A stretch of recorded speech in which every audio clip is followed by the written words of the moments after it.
This is Mwangaza Prime News with Kelvin Ndunda.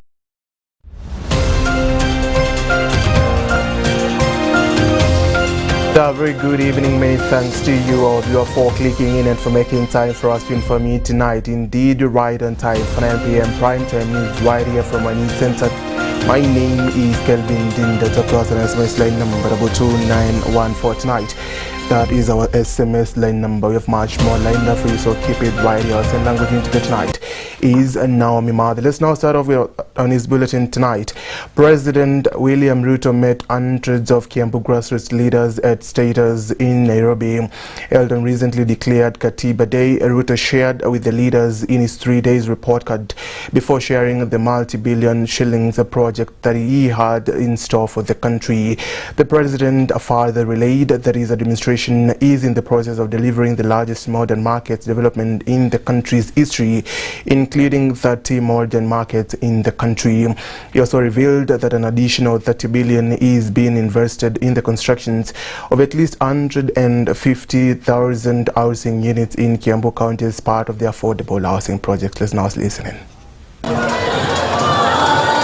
President William Ruto has confirmed his government commitment to improving the life of Kenyans through practical action, speaking during a meeting with grassroots leaders from Kiambu County at State House, Nairobi, and shared 3 years report card. The head of state stressed that the promises made during the campaign period are being fulfilled step by step, with major transformations already taking shape in healthcare, education, agriculture, infrastructure, and employment. And I can stand here and tell you our economy is now in very sound footing. Inflation has come down from 9.6% to 4%.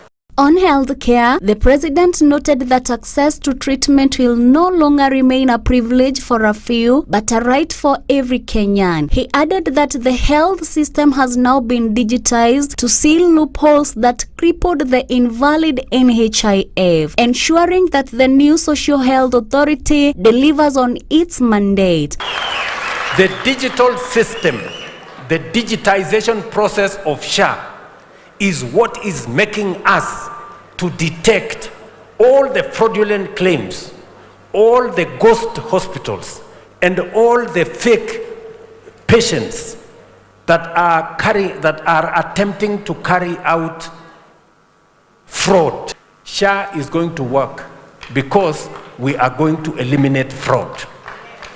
The government is also making bold steps in infrastructure, with plans to build a new 10,000-seater stadium in Thika town and complete 240 kilometers of the Mau Mau roads in Kiambu, expand the Muthaiga-Dumberi road at a cost of 22 billion shillings, and advance the Northern Bypass project allocated 20 billion shillings. President Ruto concluded by stating that while decisions being made may be tough, Kenya must be transformed. Mimi nimeamua hii ngumu yote hii, wacha mimi nifanye. Wacha nifanye. Tafadhali munisamee kama nimewakosea, lakini wacha nifanye. Ndio hii nchi ibadilike. How are we going to be in the first world together with Singapore and Malaysia and others if we are incapable of making the decisions they made to be able to climb the economic ladder to where they are? Ni mnanielewa? Reporting for Mwangaza TV Prime News, I'm Evelyn Wangari. And away from that, as the country marks the Katiba Day, public participation remains one of the most overlooked aspects of the 2010 Kenyan Constitution. Constitution experts say the country is still being left out of the key legislative, policy and decision-making processes. Now the standoff between the counties and the national government over the revenue allocation has been flagged as a key stumbling block to fully realizing the promise of the devolution nation across the 47 counties. Still, constitutional scholars believe that road ahead holds greater promises than year past. And away from that, the Senate Committee on Agriculture has appealed to the national and county government to urgently settle the standing debt to the Kenya Seed Company, warning that delayed payments are threatening the operations of the state-owned enterprises. Committee Chairperson Senator Wafula Wakoli today disclosed that the national government owes the Kenya Seed a substantial of 1.3 billion Kenyan shillings, among other debts held by devolved units. Now speaking during the fact-finding mission at the company's headquarters in Kitale at Begu Plaza, the committee noted out that the debt originates from the subsidy program that reduced the cost of maize seed to support the small-scale farmers' funds, yet they are yet to be reimbursed in the company.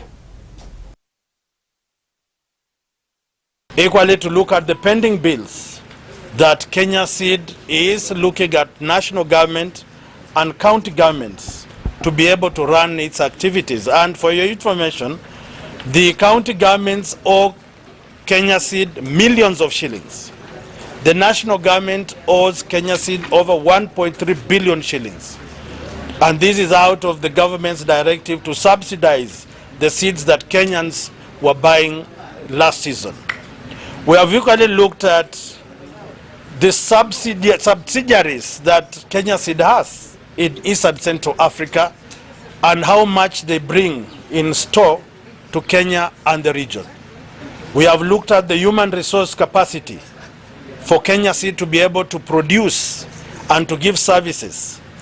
Key to note is Kenya Seed does not have extension services for farmers. They do as social corporate responsibilities. We are waiting for feedback from the government about 1.3 million kilos to support us pay the seed growers.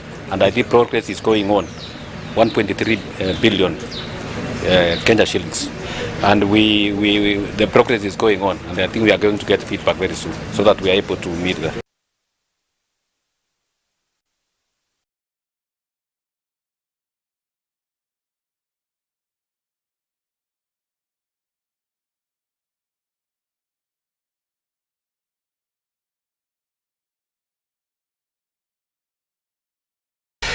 Murang'a Governor Irungu Kang'ata this afternoon led a delegation of dairy farmers from the county on a study tour in Meru to learn the best practices in milk production and value addition. The team toured Kwanyekine Milk Cooling Plant in Meru Dairy Processing Factory and later met Governor Mutuma Mirungu at his office in Meru Town. Murang'a Dairy Creameries and Chairman Edward Mwiruri says the visit exposed the new farmers to the new ways of boosting farmers' earnings. Governor Kang'ata urged Murang'a farmers to embrace learning exchanges, noting that Meru pays farmers up to 52 shillings per litre and pledged to support local farmers to attain similar returns. Kuja kama delegation kutoka Murang'a County kusoma mambo ya maziwa, kwani Meru inalipa mkulima lita moja shilingi 50. Na hiyo ni kitu ambacho pia sisi watu wa Murang'a tunatamania tufike eneo hilo. Na asanti sana kwa Meru Dairy Union kwa kuwezesha kusupport farmers wao, na congratulations, na tunataka hata sisi tuige mfano wenyu katika ile ambayo mnasukuma. Tumeona kushikana ni nguvu na utengano ni udhaifu. Bila shaka mambo yale tumesoma hapa Meru kuhusu maziwa ni mambo ambayo hata sisi watu wa Murang'a tunaenzi. Hii kasi ya maziwa ni kasi muhimu sana kwa wakulima wetu, na wale wakubwa wanaangalia wakulima ili tufanye bidii zote. Hakuna tofauti ya Murang'a County na Meru County. Kwa hivyo lazima tufanye bidii mpaka wakulima wetu wapate pesa kutoka kwa maziwa. Kwa sababu sisi hapa Meru tunasema maziwa ni pesa. Kama una pesa lazima uwe na maziwa. Na kama uko na maziwa uko na pesa. Kule Murang'a tunasema maziwa mkulima bora. Sisi tunaangazia mkulima huyu tunaweza endeleza maisha yake namna gani. Na ndio maana tukasema tukuwa na these exchange programs. tunakuja huku tunasoma, wao wanafanya aje kwenye sisi hatufanyi huko, ili tuweze kusoma tupeleke kule ili tufike kama wao. Tunashukuru sana kwa kuonelea ni vizuri wakuje tuongee, tuone vile tutasaidiana kwa hii biashara yetu ya maziwa, na tuone vile tunaweza kuwa na partnership ndio mkulima aweze kuinuka. Tumekuwa na mazungumzo mazuri sana kwa sababu shinda za wakulima wa Meru na shinda za wakulima wa Murang'a ziko sawa, na tutaendelea kushirikiana kama mwito wetu wa cooperatives supporting other cooperatives. Tumejua kuna siri kubwa za kufanya kazi kwa umoja na kushirikiana ili tuweze cut cost ya production ya maziwa ili tuendelee kuwa katika hali nzuri. 100 of school-going kids from Tesari Primary School in Nakuru County have received uniforms from the First Lady Rachel Ruto. Ms. Ruto, who today paid a visit to the school, donated the uniforms as part of the effort to uplift the living conditions in the learning institutions. While addressing students and parents, the First Lady said a collective responsibility by all Kenyans is to ensure that kids have a decent life. She said similar moves not only boost the school performance but also encourages high school attendance. The First Lady promised to landscape the school compound and give it as a public.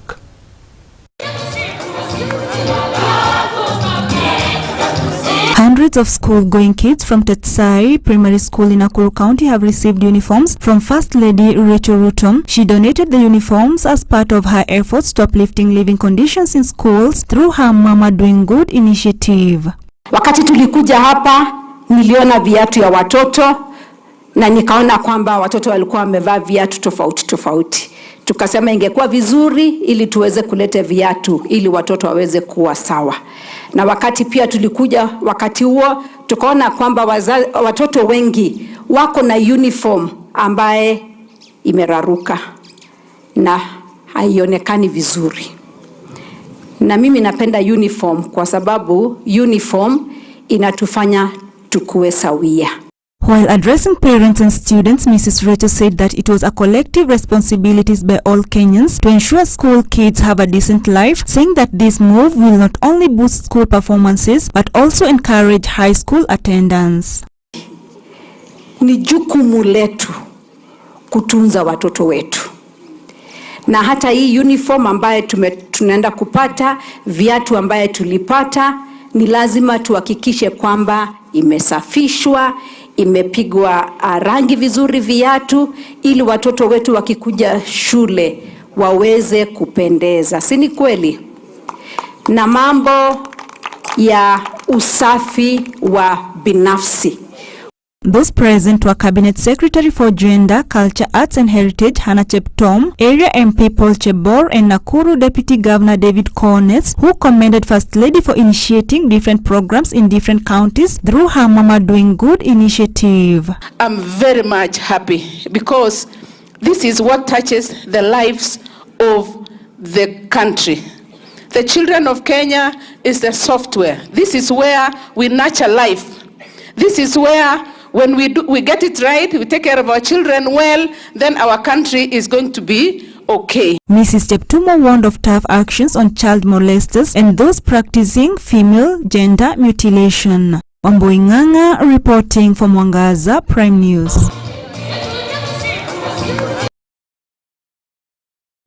African nations have been challenged to build and embrace the artificial intelligence solutions in education to address the teacher shortage and address and enhance efficiency and promote equality.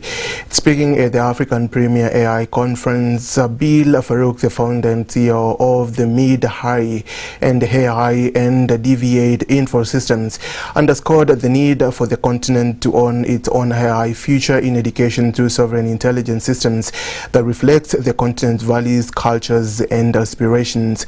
Farouk highlighted the risks of importing the foreign-built AI into the African classrooms, stating that language mismatches, curriculum distortion and algorithm colonialism. When you're in a country like Kenya with 55 million people, or Pakistan where I was born, 255 million people, or other nations, and you have to educate your country, you need a very, very cost-effective way to be able to get high-quality education, and Arthur delivers that, and it's tailored and personalized to you. Because it's agentic AI, there's no more textbooks. It will create content on the fly and teach you anything you need, whether that's biology in 6th grade, or you need to understand public policy for a PhD program, or you want to learn artificial intelligence, or you want to learn how to be a copywriter. It'll teach you in the institution for a fraction of what it would cost to normally go to a school. We've done case studies in the United States, for example, where a traditional medical education at a school roughly costs about $200,000 to $250,000 US over 4 years. Arthur delivers that same medical education for less than $5,000. $5,000, same quality medical education. So think about that, right? In developing countries, we need that kind of high quality education. We are thinking about the legal frameworks, the policies, the standards and regulations that will support these technologies to thrive. This year, we are also doing the AI policy. And really, why are we doing all this? It is that we can guide our country, we can guide our citizenry on how to embrace AI responsibly and ethically. And also as government, you know that we have the data commissioner, who is really putting up regulations, policies, guidelines, laws that will safeguard our data privacy, the personal data privacy, and that people can be comfortable in embracing technology. 15 minutes on the clock, and that artificial intelligence report takes us on a breather tonight. Much more coming in the screen after this break.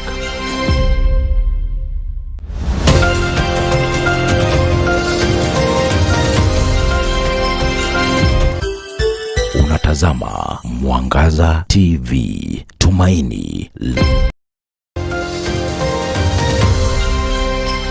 Welcome back, and special thanks for keeping it right here. Mentorship initiative met hundreds of young people from Mariende sub-county in a transformative two-day mentorship program that focused on leadership development and awareness against drug and substance abuse.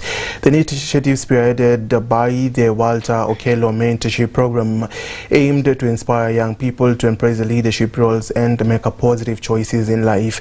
The mentorship was uniquely delivered through a football tournament held at Nyagoko Primary School grounds, featuring 8 teams from the region. Now speaking at the event, Mr. Walter Okello, Executive Director of the Mentorship Program, emphasized the power of sports in nurturing self-confidence and resilience among young people.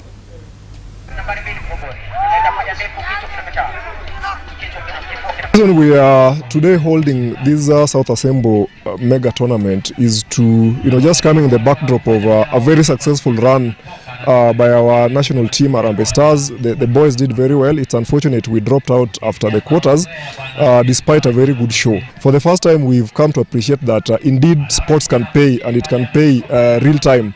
Those millions that our players were able to get for the time that they played is a show and a confirmation that sports, like any other career, can pay, can be rewarding.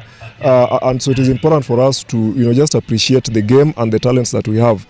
So that is what inspired us to just come to the grassroots here, because this is where the talent is. It doesn't have to be only the people in Nairobi, it doesn't have to be people in the urban areas, even in the villages here, we have very talented players.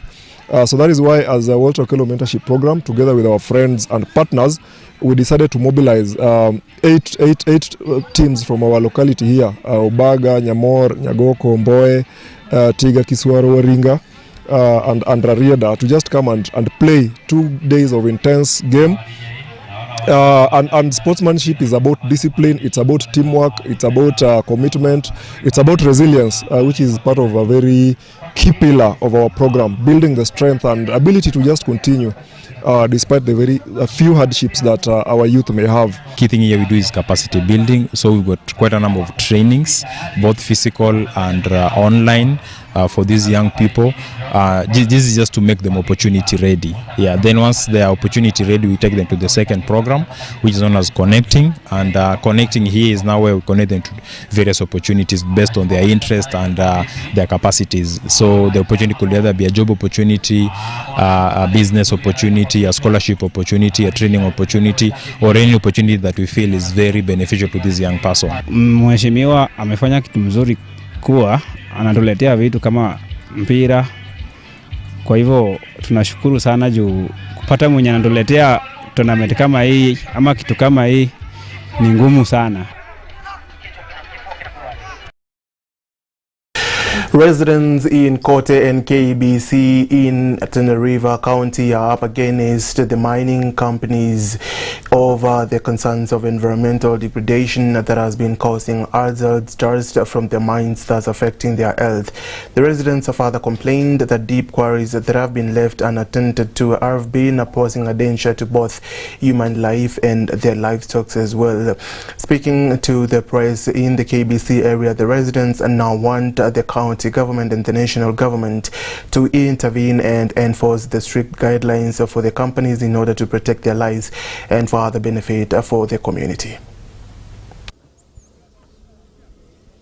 Na makampuni zimeingia huku inachimba ardhi na inachimba gypsum. Saa hii mahali imefika, kuna kampuni enye ilikuwa inachimba ardhi na inafinika mzuri na ilikuwa inataka kulima miti imesimamishwa, imekatazwa permit. Wale wenye ambao walitoka Northeastern ndio sasa wote walipewa permit, wenye hawana permit na wenye wako na permit ndio wanachimba. Wengine hata hawana permit kwa saa hii vile tunaelewa na tunaona. Saa hii mali nachimbwa hii gypsum ajili ya vumbi, hata sisi mwenyewe macho kuona inakuwa ni shida. Hivi sasa hata ile mashimo hao wanachimba, ng'ombe, mbuzi, ngamia zote zinaishia hapo. Hata sitoshe ile maji inaingia kwa hiyo shimo, ng'ombe na mbuzi na ngamia zote zinaafektiwa. Watoto wanaanguka ndani, wengine wanakufia ndani, mfugo zinakufia ndani, hawataka kuziba.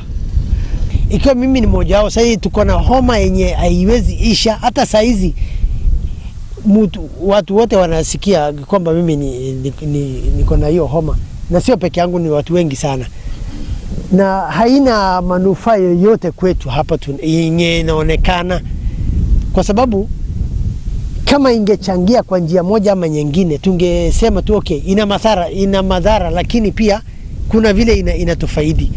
Hatuna maji, hatuna hospitali, hatuna shule yoyote yenye hii miradi iko hapa ya makampuni yenye iko hapa inafadhili, hakuna. Mimi nakaa hapa, fumbi imetumaliza. Kila siku ni homa tuponi, shauri ya fumbi.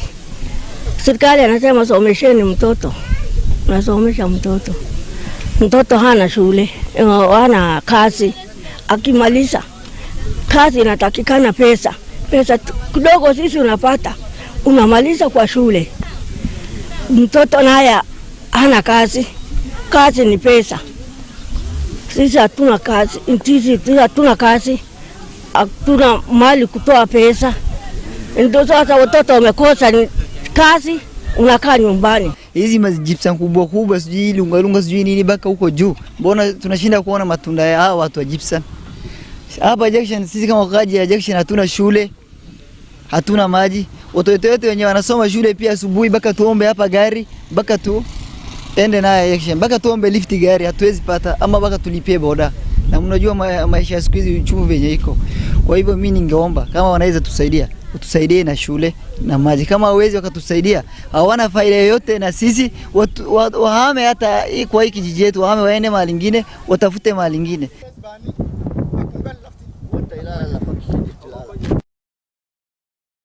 And that report from Tenerife County brings us to the end of our news bulletin tonight. Special thanks to you for clicking in and for making time for us to inform you tonight on our news bulletin. My name is Kelvin Ndunda. Same language interpreter tonight has been Naomi Mwangaza, and of course special thanks to the entire team that has made this bulletin a success. Good night.